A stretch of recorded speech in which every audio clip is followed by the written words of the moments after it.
impacts of those plans. He'll also address why projects were selected for consideration, and then we'll compare the FY27 capital budget requests that we have for the local projects between the two. So we'll see, how they compare to each other.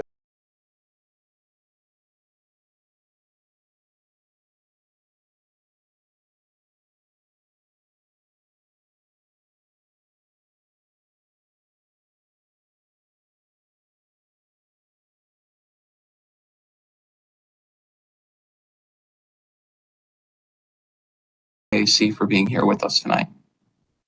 Thanks, Brian. So good evening, everyone. I'm Alex Donahue, Deputy Director for Field Operations with the Interagency Commission on School Construction. And I really appreciate this invitation and opportunity to come and talk with you today about school facilities planning and portfolio management within the current context here for Howard County and for Maryland. Joining me are Jamie Bridges, Planning Manager for the IAC, and Michael Bayer, Manager of Infrastructure and Development for the Maryland Department of Planning. Brian and Jeff shared with us that you're interested in discussing school siting and planning and to understand the state's approach to these activities, and we're happy to do so. But first, I think you will benefit from some background information about the IAC's related programs and processes. So first, we'll provide a brief overview of the key principles in school planning from the IAC's perspective, describe the IAC's roles and responsibilities around school planning and funding, and summarize our main funding programs. And we'll reserve the bulk of the time for talking about supply-demand management and school siting, as well as any other questions you may have. As a former public school teacher and principal, I'm proud to say that the IAC views the purpose of a school facility as being to support the delivery of educational programs and services to support teaching and learning.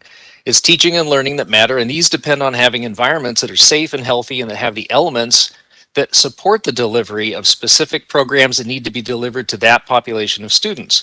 That's why we do what we do is not for buildings, it's all for kids.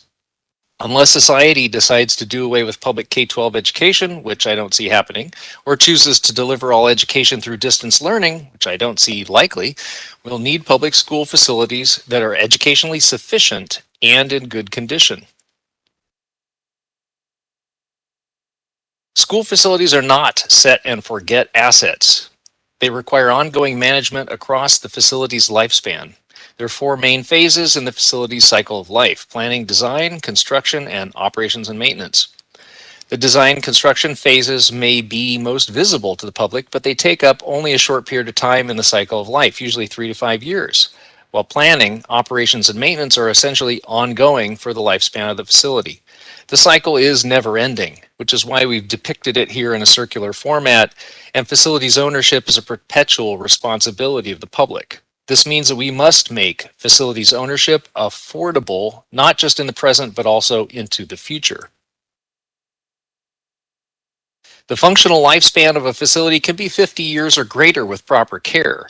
Facility ownership is therefore multi-generational, not only because each facility will serve multiple generations, but also because facility ownership is never-ending. To make these complex and expensive capital assets sustainable, we must properly plan for them and properly care for them. On the planning side, each county must figure out how to make its facilities portfolio affordable both now and into the future. If we do not do this, we will end up bequeathing an unpayable bill to our children when they become Maryland's taxpayers. So I'll turn it over now to Jamie to talk a little bit more about affordability. Good afternoon, everyone. Please bear with me while I rewind and zoom out to talk a little bit about the portfolio. Maryland's K-12 facilities portfolio is continuing to grow. In 1970, the statewide portfolio encompassed around 70 million gross square feet of space, which means that its growth to 140 million gross square feet today is a doubling in size. However, although the state public K-12 enrollment has been growing for the past 3 decades, it still has not reached the peak enrollment levels in the early 70s. This means that today's average square foot per student is double what it was in the early 70s. As a result, Maryland now faces a far higher long-term cost of ownership per student than it once did.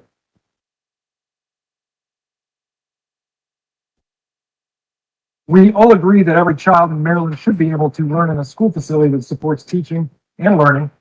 So what's the condition today of Maryland's K through 12 facilities?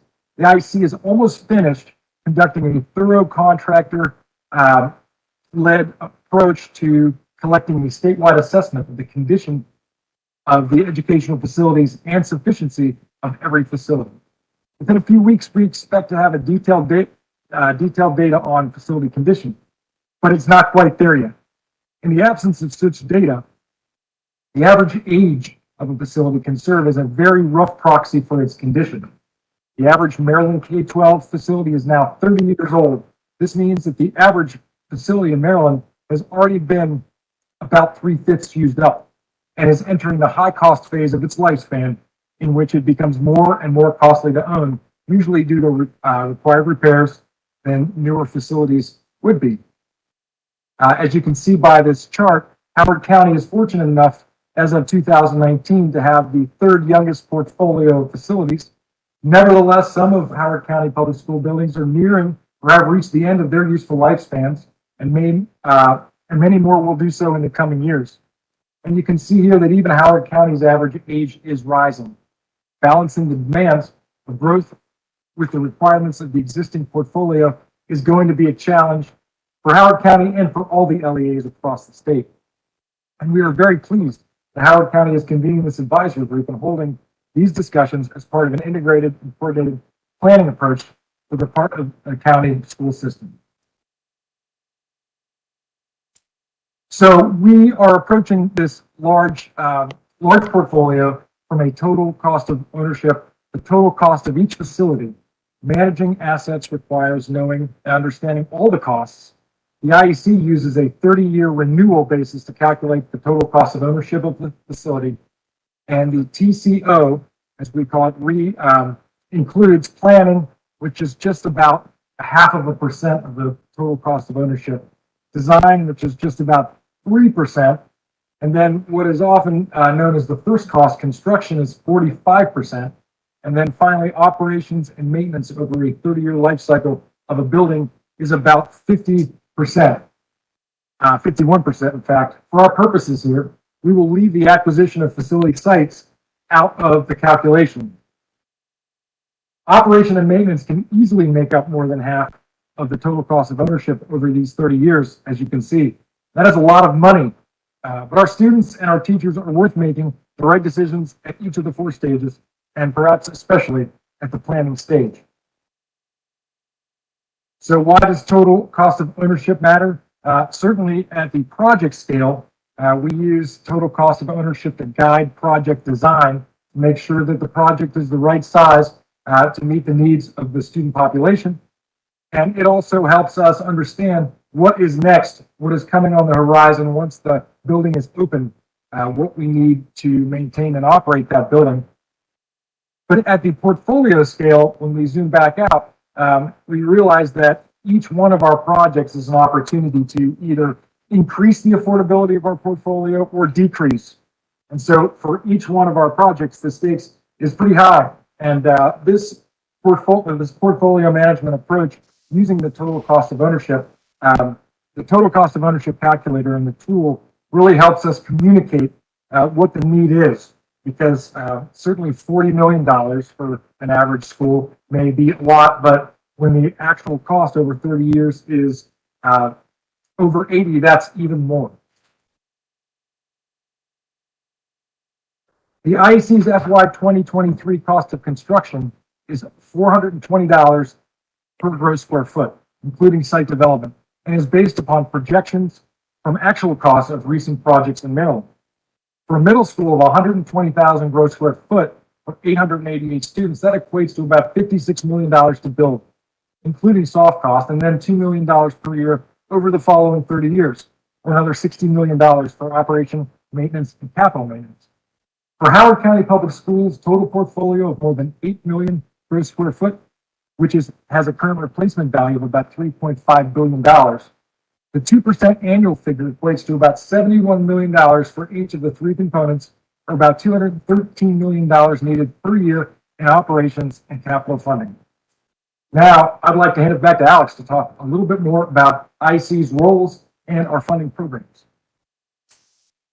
Thanks, Jamie.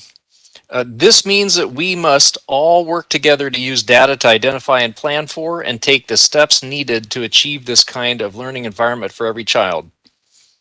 A safe, healthy, and educationally sufficient learning environment for every child in every seat in Maryland. The IAC's vision is a fiscally sustainable portfolio statewide of K-12 school facilities that will remain educationally sufficient for current and future generations of students and teachers. But the only way to achieve a portfolio that is educationally sufficient over time is to make it fiscally sustainable. And this is why we focus on TCO, or total cost of ownership, and affordability starting at the very beginning of the process as we support each LEA in developing their project pipeline and planning out their portfolio actions over the coming decades.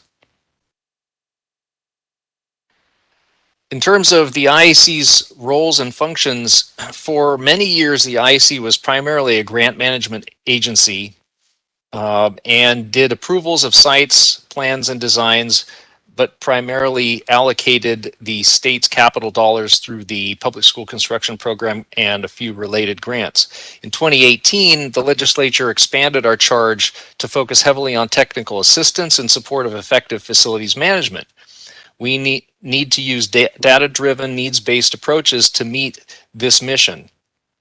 Our focus on a portfolio management approach is not just at the LEA level, but also at the statewide level in order to ensure that the state's portfolio and responsibilities for supporting that portfolio are able to be managed over time. We are encouraging innovation and the development of better practices at all stages of the facilities management process.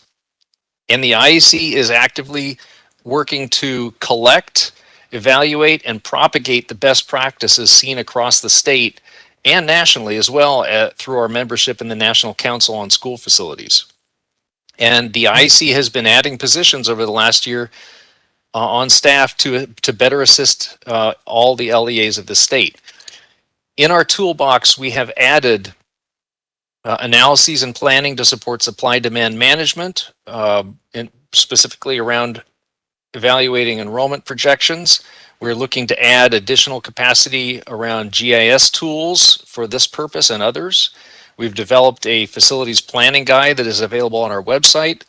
We have developed and updated our gross area baselines, which determine the amount of square footage per student available for state participation.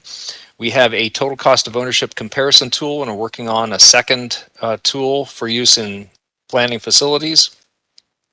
The IAC also promulgated educational facilities sufficiency standards that lay out the bare minimum needed for existing facilities as we evaluate which facilities need attention and investment.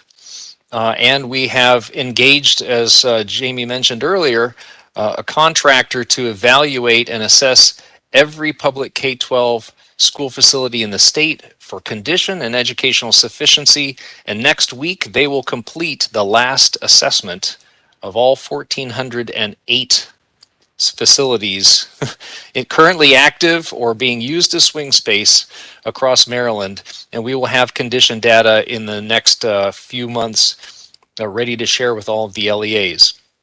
In addition to that, we have on staff 4 assessors who go out across the state to school facilities each year and do about 250 or more assessments of maintenance effectiveness at our LEAs. And you can see the results of that in our annual report each year on the IAC website.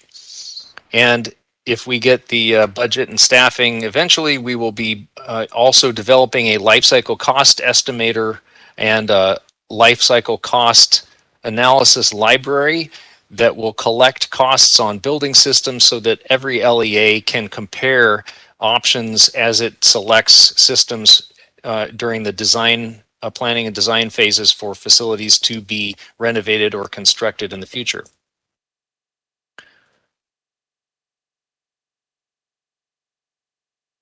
The state participation in construction projects is at LEA request. Some projects never come to the state but are funded solely through local dollars. State participation happens if and when the IAC sees that a project is mature, and we must see that the need is present and the scope is clear and appropriate.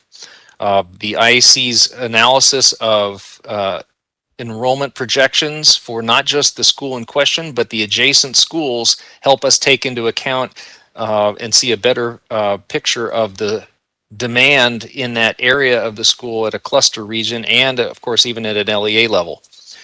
In terms of the state role, equity is a central part of that, and that comes out through the fact that the available capital dollars are allocated out first at the LEA level, recently based on a 10-year average allocation that is close to enrollment based, and the IAC has mandated that staff explore and provide options for a more formulaic mode of allocating available state dollars through the CIP in future years, and we're in the midst of working through options for that will be more straight enrollment based, or potentially in the future adjustments to that.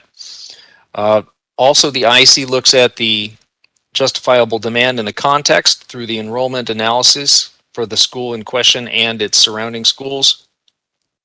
There is a state rated capacity measure that is an equalizer across school districts, because school districts use different local capacity measures and have different class size expectations.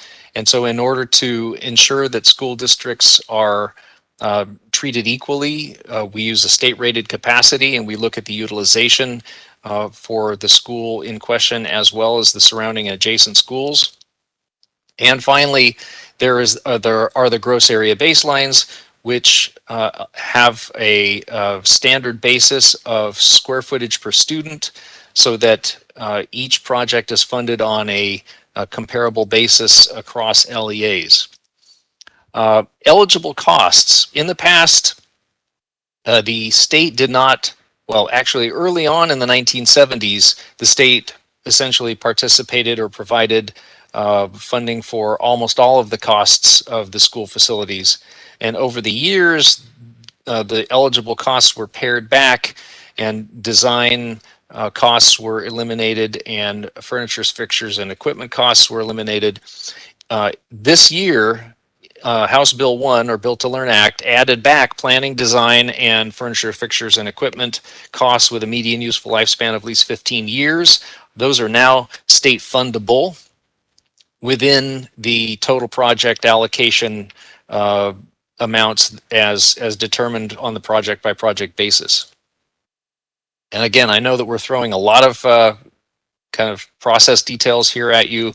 We're happy to take questions later, provide more detail, and there's quite a bit more material available on the IAC website that can help give you a little bit more to chew on here. But just trying to give you a very broad overview and understanding of some of the pieces that the IAC considers in providing funding to school districts on projects. Now, the IAC has a number of funding programs. The main one is a public school construction program often called the CIP. However, in addition, we have had for some years Aging Schools program, which is a small program of about $6 million a year that provides funds specifically to older school facilities renovations. School Safety Grant Program, and the Healthy Schools Facility Fund, which has been increased in the last couple of years now to a $100 million total, which will be separate allocations from the CIP. And then, of course, the new Built to Learn program, which is the program that draws upon casino revenue funded bonds through the Maryland Stadium Authority, that is capped at a maximum of $2.2 billion over 5 years. However, as all the LEAs are working with us around potential projects, we're using working estimate of a total of $1.8 billion to be conservative, because the casino revenue levels are uncertain and bond rates are uncertain. And so we do not want to overpromise or over allocate in the early years of the program and find ourselves short in the later years. The program is expected to include allocations over up to a 5-year period. However, funds can be spent within 10 years for the Built to Learn Act.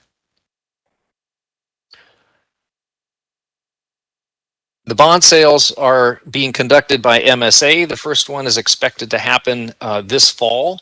The bond sales will happen in tranches. We think most likely 2 tranches in this first fiscal year, and then perhaps 1 to 2 thereafter. The size and timing will be determined as MSA works with their bond counsel and bond underwriters and evaluates the market conditions. Howard County's share under the 1.8 will be about 118 million, or hopefully more, but we think that's a good number to use for your planning purposes.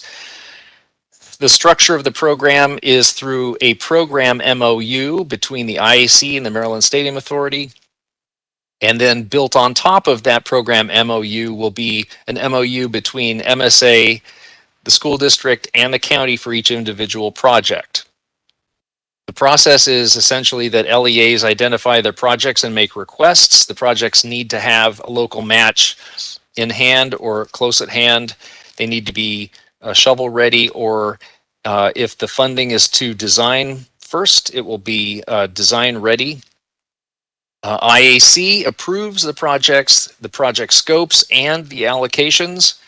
And then from thereafter, MSA works with the school district to deliver the project, and MSA has the ability to choose whether to manage the project directly or to let the school district manage the project, and MSA pays the bills. Again, these are not all the finer points, but I'm just summarizing quickly to give folks a sense of it. The 3 major funding programs for the near future that carry the bulk of the funds will be the CIP, Built to Learn, and eventually in 2025, the Priority Fund. The timing and the details are a little bit different for each, but I'll just quickly walk through. The CIP is intended to continue funding projects with allocations on an annual basis. This year, the total pot for the CIP is $285 million statewide. The governor's budget target for next year is $216 million. However, we cannot necessarily assume that number will stick in the end, because it has changed each year in the past recent few years. And last year for fiscal 22, it fluctuated from 280 down to 250 and then back up to 285. So I think you should take that with a grain of salt. It will continue to include EGRC funding. We take the applications in October, and then the IAC does 75% of the funds allocated in December, 90% in early spring, 100% in May and June. Built to Learn Act funding will come, as I mentioned earlier, in 1 to 2 tranches per year. The total is not certain. However, we think the 118 is a very solid number for Howard County to use in planning. The project applications are being taken on a rolling basis, and so they do not need to be coordinated with the CIP in being delivered to us in October. However, because projects could be funded and can be funded partly from CIP allocations and partly from Built to Learn, we are encouraging each LEA to coordinate and to look at their entire portfolio and their project pipeline as if either funding pot could provide dollars to a project, or maybe even both. Allocations will be done in batches, and we're working right now to submit a handful of projects for IAC approval at the July 8th meeting. Hammond High was already approved for BTL funding in May. Finally, the Priority Fund is something that was created in the Built to Learn Act, but not funded until 2025. And the expectation is that that will be annual funding that is allocated by the IC. The law specifies a target of $40 million for 2025 and 2026, and then an increase to $80 million per year, 2027 and thereafter. Those project applications will be taken on a rolling basis, but allocations will be made once a year, and those allocations will be made based upon the highest or severest need as measured by the statewide facility assessment. And now, we've clearly covered a huge amount of information. Some of it or a lot of it may have been new to you, so we're happy to answer questions about it later in the session or thereafter. We're always available. We want to provide sufficient time to discuss some of the other issues that were on your request and agenda. So Jamie and Michael will take some comments about those, and we'll move into the Q&A. Michael? Sure. So Alex has been talking a lot about some of the new tools and issues that we're dealing with at the ISC level, but obviously this is not necessarily a new approach. Through the Educational Facilities Master Plan that I think most of this group is familiar with, that's the document that the LEA uses and all the LEAs use to document what their needs are and basically plan for the future. And so by really the idea of having a portfolio management approach or asset management approach is something we've kind of done, but we're trying to make it a little bit more explicit. So the idea of managing demand and supply through collecting, sharing, and analyzing data on enrollments and existing facilities, that's always been part of the EFMPs.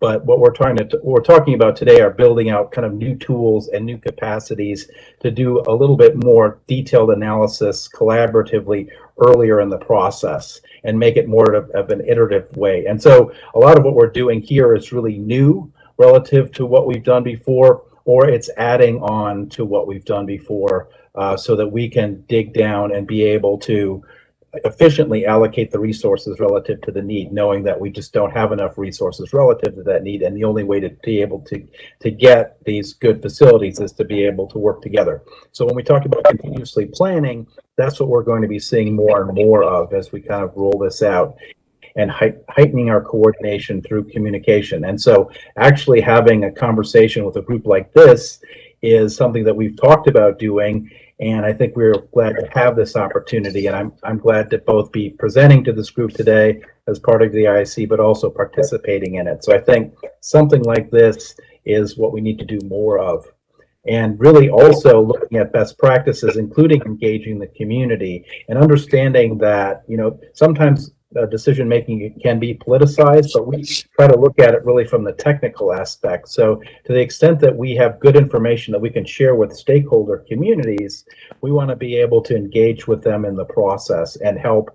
Not that we do that necessarily at the state level directly, but to the extent that we can support what's happening locally by providing more information and the tools that Alex was talking about earlier, and helping stakeholders understand how the decisions are made, I think helps to improve the process there. So that's what we're really referring to.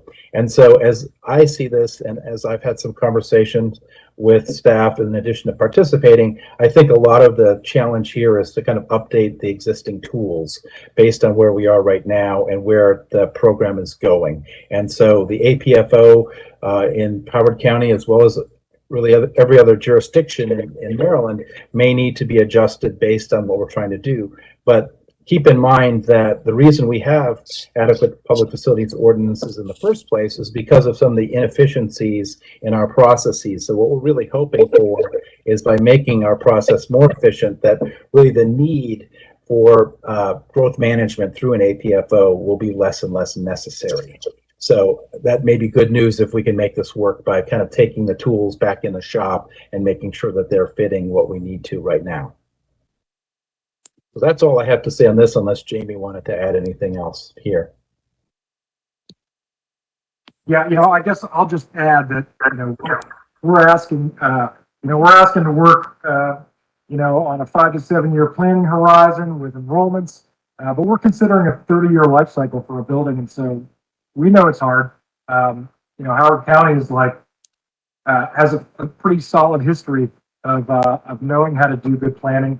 And, but this is still hard, for Howard County and for everybody. And that's why we're really trying to look a little bit further ahead, start working together sooner and see if we can't get to the, to the the right answer to deliver, the right size school for the right amount of students just in time. Okay, thanks, Jamie. I think we have one other slide here just to share once Alex pulls it up. So school siting, a lot of questions have come up about this. And as we've talked about, I think I mentioned previously, it's really an outcome of the planning process. So that decision is really made locally, and the LEAs all have wide latitude to make solutions. So it's really however you view future school sites. And I understand in Howard County, it's a bit challenging because a lot of the growth that's been occurring has been in developed areas. So it's not like there are school sites kind of sitting out there waiting to be developed. So this really will require creative solutions, and we would really encourage that. And I think to the extent that we can share best practices, that's something that we'll be doing more of, hopefully. And as we've also emphasized, it's really locally, and my assumption, and I'll just mention this, I think I mentioned this previously, everything that sites need to be approved by the IAC. They are submitted to State Clearinghouse here at the Maryland Department of Planning. I shepherd that process to take them through to the IAC after they've been reviewed by the other state agencies, primarily as a due diligence process to flag any issues that may be involved with environmental, transportation, historic preservation, and other things, just so that we're noting them. Most of the time, a site is already selected, it's been analyzed. Any fatal flaws have most likely been identified locally before it even gets to clearinghouse. So it's always my assumption that some analysis has already been done, and that really what we're doing is just documenting things for the record to be attached to the site, so that as time goes on, if future changes are made either to the property, real estate, or buildings, that all that is documented and is on file with the state. So at the end of that, really approval is very likely almost automatic unless there's some problems that are found. And in most cases, in the conversations that I would be having with the LEAs, we would identify that very early on and work with you all to resolve them before they ever got to the IC. So that's, like I say, really part of the planning process. So really moving forward here, it's just re-emphasizing that we want to collaborate and working together with all the LEAs to identify both sites and other solutions, and we encourage that kind of creativity. And also, I think based on the needs of this group, we are putting together some information about what other LEAs are doing so that we can share that with you to identify and share those best practices. It's not quite ready yet, but the fact that you all are interested is, I think, a good prompt for us to pull this information together and share it with you and others. Well, Michael, Alex, Jamie, thank you very, very much for this presentation. Something tells me you've done this before, because you stayed right within our time limit here. We have about 15 minutes allotted for discussion. I just wanted to open it up and see if folks have some reactions, comments, questions in light of all this information that's been shared.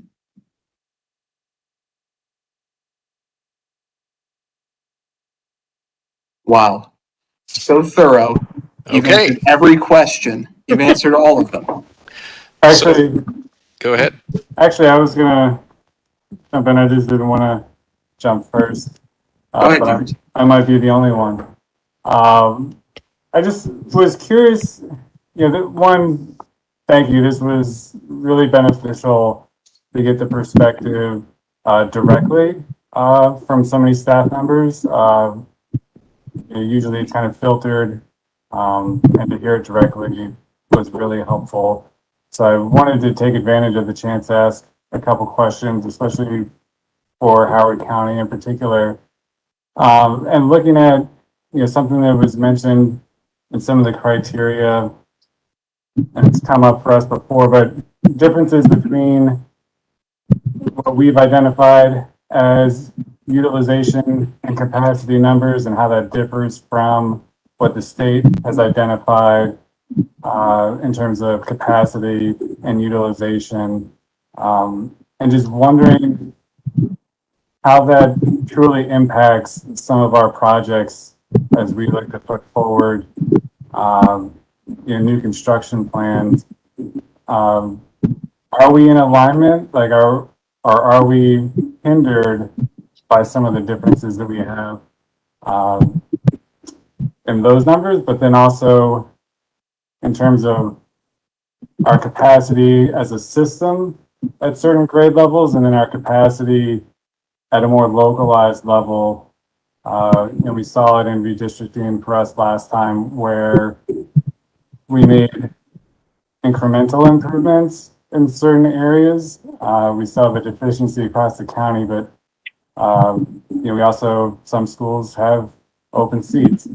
So it's also kind of curious of, is that held against us or is it worked with us in context? Love to get feedback on kind of those two scenarios. So, James, just a couple quick thoughts on that, and then I will actually defer to Dan with regard to effects on the ground of any differences between state rated capacity and local rated capacity, because I haven't done a deep dive into Howard County projects in quite some time, and so Dan's going to have a much better take on what is the difference, like functionally, what's the difference for you all there. But a couple things. First of all, redistricting is a necessary part of any school system that has changing enrollments, particularly growth, but also those that are shrinking. And it's not easy. It's really hard work on a lot of levels, but it's necessary. And we commend Howard County for having done that hard work over the last few years and not simply kick the can down the road. I once participated in essentially supported a school district in doing redistricting for the first time since the late 70s. And you can imagine the imbalances that had essentially grown out of, had just really just gotten so difficult to solve because there had been no redistricting for decades. Instead of being done periodically as it was needed, it was just a huge a challenge. So hats off to Howard County for its work recently on that. The second thing is that what the state cannot do is the state has to stick with a state-rated capacity type of measure in order to ensure that funding doesn't flow disproportionately to school districts that can afford to run smaller class sizes than others. And you can imagine that if a school district were to set class size policies where the classes are smaller without shrinking the classroom sizes, they would automatically be looking for more square footage, right, to be able to host more classrooms for the smaller class sizes. And that would take more resources per student than the other school districts that cannot afford to operate such policies. So from an equity perspective, the state rated capacity is still necessary for state funding.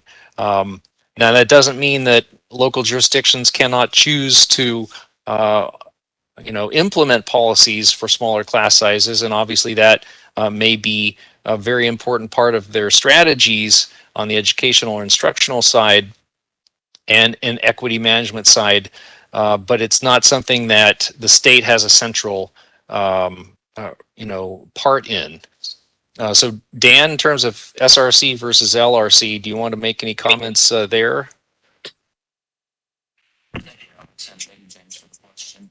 I think the biggest logistical issue that we have between the LRC and the SRC is obviously the confusion that it creates in multiple different processes. I think Alex put it pretty well with regards to the use of the SRC and the state and how they use it, specifically with the equity and consistency of how they look at things throughout the entire state. A lot of it really does come down to not only class size, as Alex said, but Also, the size of class and what the state determines can be a teaching space versus what the individual LEAs determine are teaching spaces. So I guess the other question that you kind of asked is based off of the redistricting and some schools that were left with seats open. And does that work against us from a state's perspective? And I don't want to put words in Alex or Michael's mouth here, but as they were noting when they were going through their presentation, when they're looking at an individual project, they are looking at the attendance area for that project, but also the surrounding schools.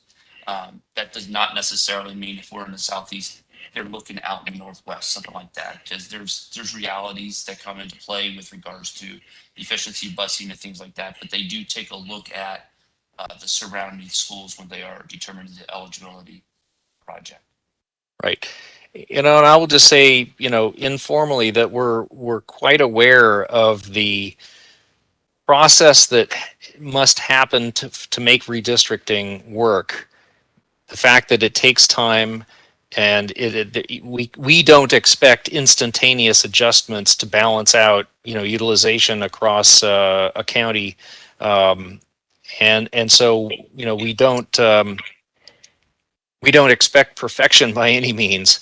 However, we can and do find that the state cannot justify necessarily adding seats when there is or when there are unused seats elsewhere in the LEA. And if the LEA is not undertaking some kind of balancing process or redistricting, then at some point in time, the state participation is going to start to decline.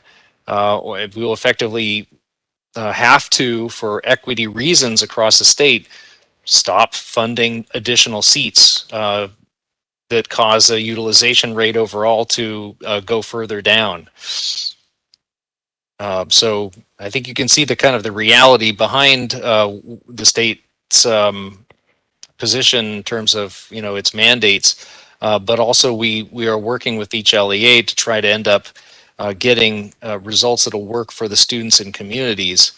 But there is we all have to end up on a middle road somewhere in there, and it's definitely not it's not there are limits to what the state participation can be. Does that answer your question, James?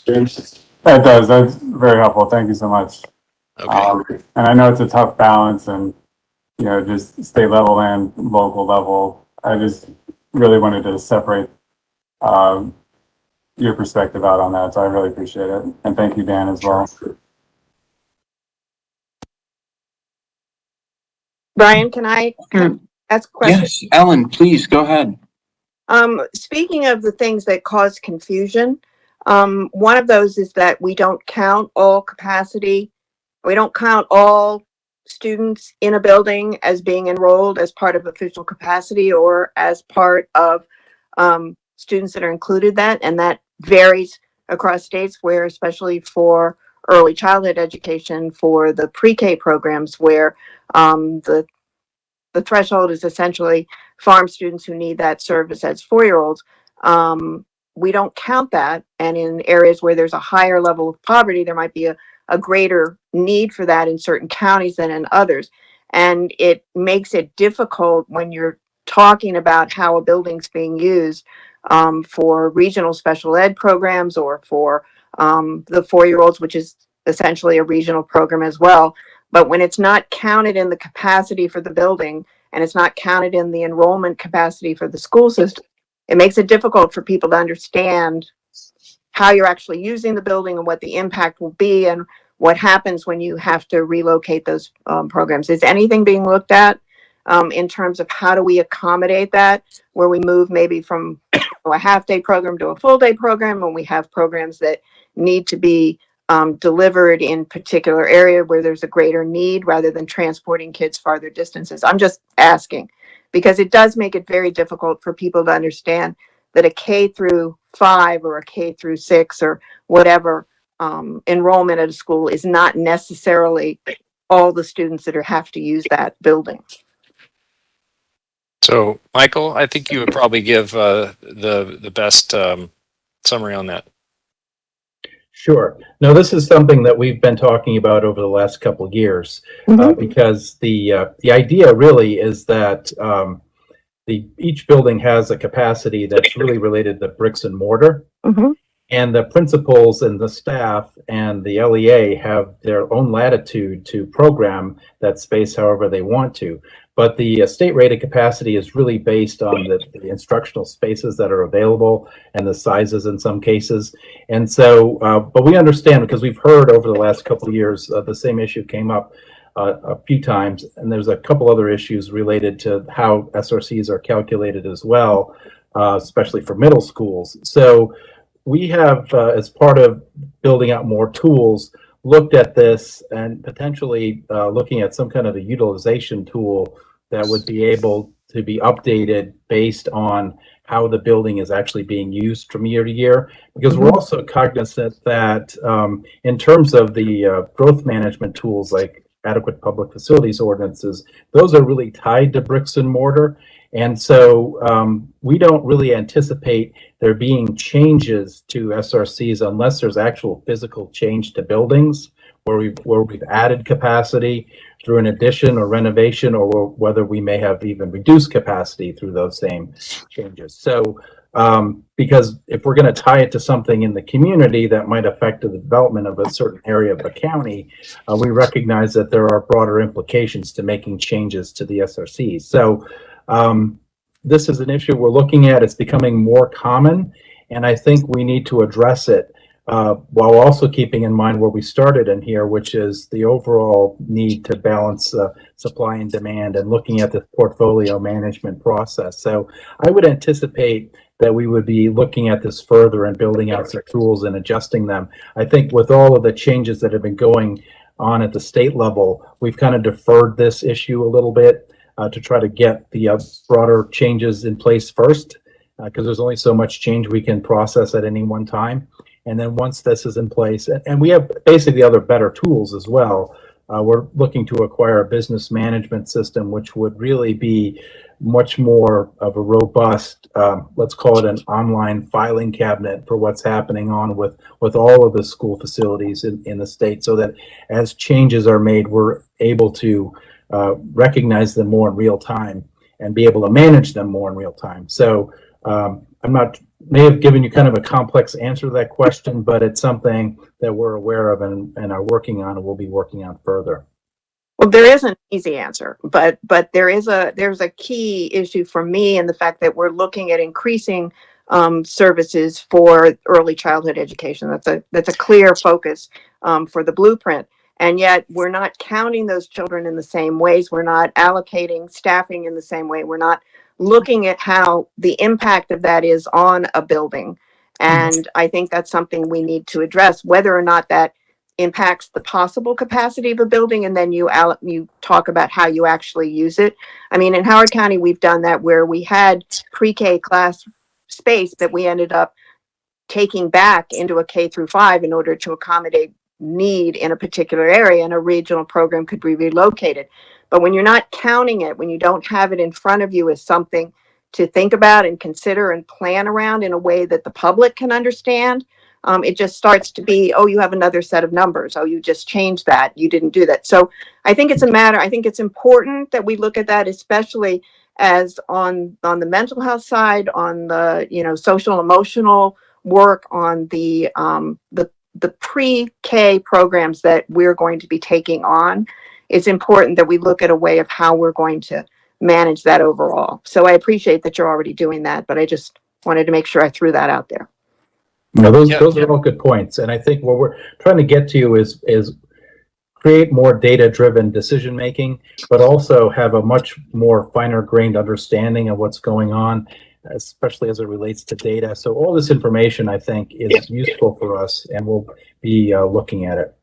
Right, and I'd like to just follow up on Michael's point there by noting that as the IEC looks at educational sufficiency, we do take into account pre-K enrollments, and we use an FTE basis so that if there's half time, students in the morning and the afternoon you know, Mhm. effectively those two students add up to one, and it's a full day service that is taking up one of those SRC seats in Right. that facility. So we're not ignoring it by any means. However, it sounds like we might be missing some little slices, perhaps, that are just unusual special cases or situations that we just were not aware of when we set up this structure, you know, some time ago. So this is hugely helpful for me to hear and for us. And Jamie will be, you know, asking more questions and following up with other LEAs to say, okay, what else is going on out there that we, you know, might not be aware of or might be missing, so that we can factor that into our